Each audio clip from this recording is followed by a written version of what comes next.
All right, just want to say welcome to the new season. Yeah. So tell me what's going on. Back at it again. We have grown quite a bit. We are looking at somewhere in the range of 105, 108 kids. Mm-hmm. We have 7 young ladies that have joined us this year, which is really great too. Yep. And we're at the point in the season now where we've been practicing for about 3-4 weeks. We're trying to get ready for wrestle-offs now. Yep. So we have 2 teams, and we're trying to figure out where the best fits are in terms of weight, in terms of ability, attitude, those kinds of things. So it's an interesting time, but it's also maybe a little anxiety-ridden for some and uncertain for many. But tell me about the suburban team. What's distinguished between the suburban team and the county team? So big thing is really just a little less experience. In some cases, it may be commitment-wise. They're maybe they're more of a seasonal wrestler, like they do in the winter, but maybe not doing club or out of the season. But there's also kids that are doing that as well. Mm-hmm. Age-based too, we're starting to get to that point now where we don't want to have like some of these newer kids that come in like 5th or 6th grade. They're bigger, they're a little older. We don't want to have them wrestling with the novice kids. Their bodies don't match up. Maturity doesn't match up either. So we're at the point now where the program's fuller in that sense. So that's why we developed this suburban group.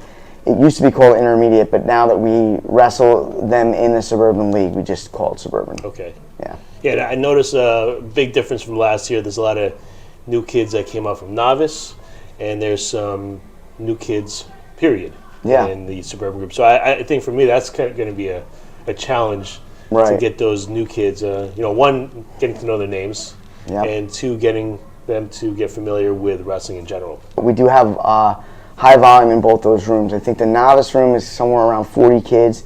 They're all 2nd and 3rd graders, so their bodies aren't as big, so we can fit that many in there, but it's tight. And we have more coaches for that too, which is good. So we have a good coach to kid ratio. Yeah.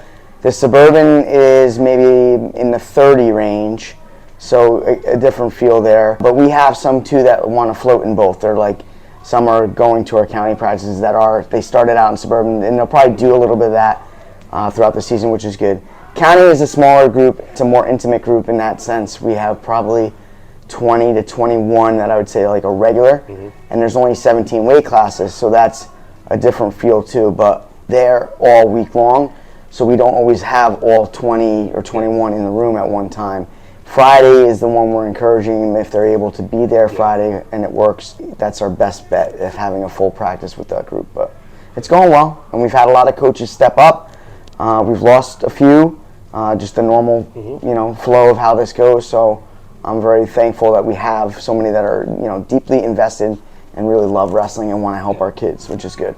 One of the things I liked that I saw was a lot of kids that have been in suburban, maybe 1 or 2 years, they wanted to step up. They said, I want to do county. Right. It's a higher paced learning. Yep. It's tougher. The competition with your partners are much tougher, and they're working much harder. Yeah, and you have all walks of life with this. So you have some kids that even in the suburban, they are first year, but they're a little older. So my hope and my thinking is that we look at the whole arc of the season. So you start in November, but by February they really will be clued in a different way than they are right now. It's baby steps for them. Yeah. But if they're old enough, they can listen and they can learn quickly. And even if they don't get really good at it right away, and that's okay, because you don't have to be good at something right away. That's I think a societal thing. We want our results fast, but in terms of these guys, we just want them to participate, stick with it, don't quit, and persevere through it, and hopefully they'll get something positive out of it, even if it's not their main sport. Yeah. So you've been taking a step back in coaching. Yes. The coaching part I'm not doing anymore. I'm actually trying to coach our coaches a little bit, but without overstepping. They all know wrestling, but what I'm trying to do now is manage the whole program. It's gotten bigger. There's more to manage, and also to transition to next year, because I won't be involved next year, and that's important too, because if you don't let people learn how to do something or give them the space to do it, and you're doing everything, it's a recipe for not seeing it sustained, and that's the goal, is to see it sustained and to continue to send kids to the high school. That's really something positive that we have going for us right now. We want to see it continue. Do you have someone in mind for your replacement? Not one person. I think it's going to probably be a couple people that will take different facets of it. I'm looking right now at people that can communicate well, that are positive, that are organized, hopefully willing, but even if they're not willing, I can maybe put a little little pressure on them to be more willing. It's a lot of work, but I think it pays off in the end when we see the successes the kids have.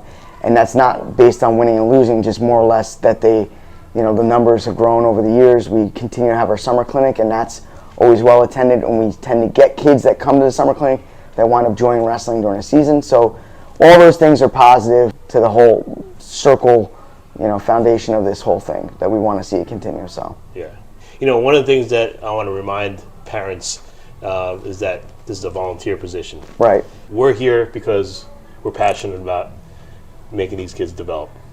Yeah, for sure. That's why I'm here. Yeah, it's a good thing. The novice group. There's a lot of new kids. What should the parents expect at practice? It's really like the foundation. Mm-hmm. So like if you build a house, right, you don't start with the roof first. You start from the bottom up, right? Mm-hmm. So this is the first experience for many of them. Some of them came in the summer to the clinic, and hopefully the job of the clinic is to influence, that we get more kids signed up every year. But in terms of our novice group, it's really just a foundation. So they should learn 1 or 2 moves on their feet, which is the neutral position. They should learn how to get hand control on the bottom. They should learn, certain things about wrestling position, like not going to our back. Mm-hmm. And, really, I'm hoping for kids leave that room every night. They go 2 nights a week with smiles on their face. They are sweaty. They're a little bit tired, so hopefully they go to bed at a reasonable, not all, they might be a little wound up, but hopefully they tire when they get home, and that they're having a good time with it. We're not really concerned too much about looking at them and saying, you look like a wrestler right now. And what kind of competition do the novice kids have?